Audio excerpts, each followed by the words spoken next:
நம்ம தொடர்ந்து கவர்மெண்ட் ஸ்கீம்ஸ்லாம் பார்த்துட்டு இருக்கோம். இன்னைக்கு வீட்டு வாடகைக்கு விடுறத பத்தியும் இன்னும் வீட்டுல நம்ம வாடகைக்கு போய் குடி அமர்த்துறதுல பத்தியும் இருக்கக்கூடிய ஒரு சில ரூல்ஸ் போட்டிருக்காங்க. புதுசா சட்டம் கொண்டு வந்திருக்காங்க. அநேகமாக இந்த சட்டம் எல்லாம் இப்ப எலெக்ஷன் முடிஞ்சதுல இருந்து அமலுக்கு வரும்னு சொல்லிட்டு எதிர்பார்க்கப்படுது. இது பாத்தீங்கன்னா ரெண்டு பக்கமுமே போட்டிருக்காங்க. குடி போறவங்களுக்கும் சரி, அங்க வீட்டை விடுறவங்களுக்கும் சரி. அதனால மொத்தத்துல ஒன்னா என்ன பண்ணுவாங்க, வாடகை வீட்டுல இருப்பாங்க, இல்லாட்டினா வீட்டை வாடகை கொடுத்துருப்பாங்க. அதனால எல்லாருக்குமே இது பயனுள்ளதா இருக்கும். ஒரு சிலர் தான் சொந்த வீட்டுல இருப்பாங்க, வாடகைக்கெல்லாம் வீடு விடுற அளவுக்கு வசதி இருக்காது. அவங்களுக்கு பாத்தீங்கன்னா இது தேவைப்படாது. மற்றபடி எல்லாருக்குமே இருக்கு. ஒரு 4-5 விஷயம். முதல்ல என்னன்னு பாத்தீங்கன்னா 2 மாச வாடகை தான் அட்வான்ஸா வாங்கணும். ஏன்னா பாத்தீங்கன்னா வாடகை 10,000 ரூபாம்பாங்க, அட்வான்ஸ் 1.5 லட்சம் கொடுப்பாங்க, 1 லட்சம் கொடுப்பாங்க. அப்படி வாங்கக்கூடாது அப்படிங்கிற மாதிரி என்ன பண்ணிருக்காங்க, இன்னைக்கு சொல்லியிருக்காங்க. அப்ப 2 மாச வாடகை தான் அட்வான்ஸா வாங்கணும்.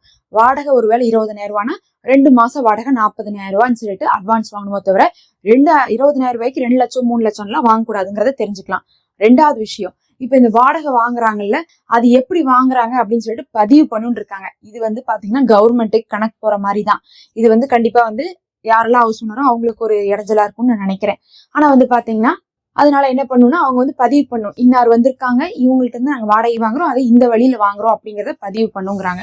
3வது பாத்தீங்கன்னா 2 மாசத்துக்குள்ள என்ன பண்ணணும்னா குடி வந்தவங்க என்ன பண்ணணும்னா அவங்களும் ஆதார் இது என்ன பண்ணணும், அவங்களும் சப்மிட் பண்ணணும். ஏன்னா எங்கேயுமே எதுவுமே மாத்த மாட்டேங்கிறாங்க, என்ன பண்றாங்க எதுன்னு தெரிய மாட்டேங்குங்கிறதுனால அதை சொல்லியிருக்காங்க.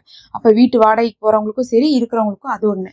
அதுக்கப்புறம் பாத்தீங்கன்னா இந்த நிறைய பேர் ரெஸ்ட்ரிக்ட் பண்றாங்க. வீட்டை கொடுத்து போட்டு கொஞ்ச நேரத்துக்கு பாக்குறது, அதுக்குள்ள ரூல்ஸ் போடுறது, அதுக்கப்புறம் அவங்களுடைய மதத்துடைய சடங்குகள் அதை செய்ய சொல்றது, அந்த மாதிரி இருக்கும். சிலர்லாம் பாத்தீங்கன்னா முஸ்லீம்ஸ் இருந்துட்டு இருப்பாங்க, ஆனா அது நான் முஸ்லீம்ஸ் வீடா இருக்கும். அவங்க என்ன பண்ணுவாங்கன்னா எங்களுக்கு தீபம் வைங்க, இந்த இடத்துல என்ன பண்ணுங்க, கோலம் போடுங்க, இந்த மாதிரிலாம் சொல்லிட்டு இருப்பாங்க. வீட்டுக்குள்ள போட்டு நாங்க இப்படி இருக்க மாட்டோம், அப்படி இருக்க மாட்டோம், அந்த மாதிரி நிறைய ரூல்ஸ் போடுவாங்க.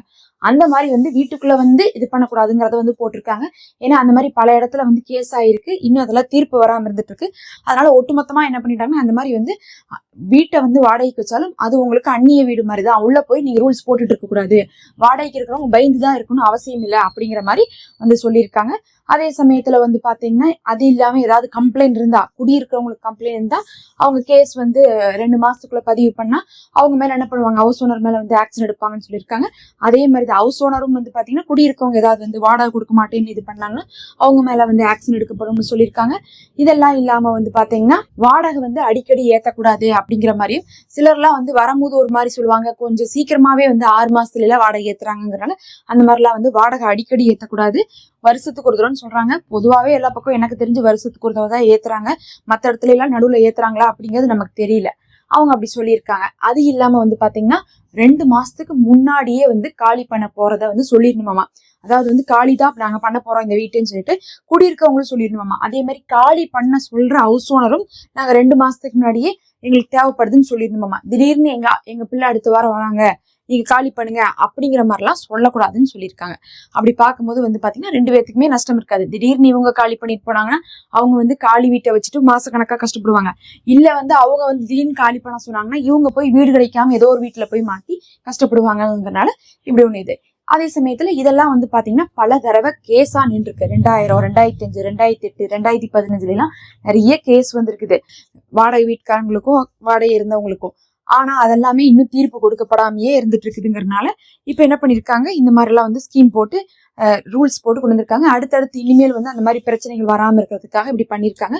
அது இல்லாம ஒரு ஆணையம் அமைத்திருக்காங்க. ஏதாவது இந்த மாதிரி கம்ப்ளைண்ட் கொடுத்தாங்கன்னா அவங்க அந்த ஆணையத்துல என்ன பண்ணுவாங்க, ஆக்ஷன் எடுப்பாங்க. நம்ம கோர்ட் கேஸ் வரை போக தேவை இருக்காதுங்கிற மாதிரி சொல்லியிருக்காங்க.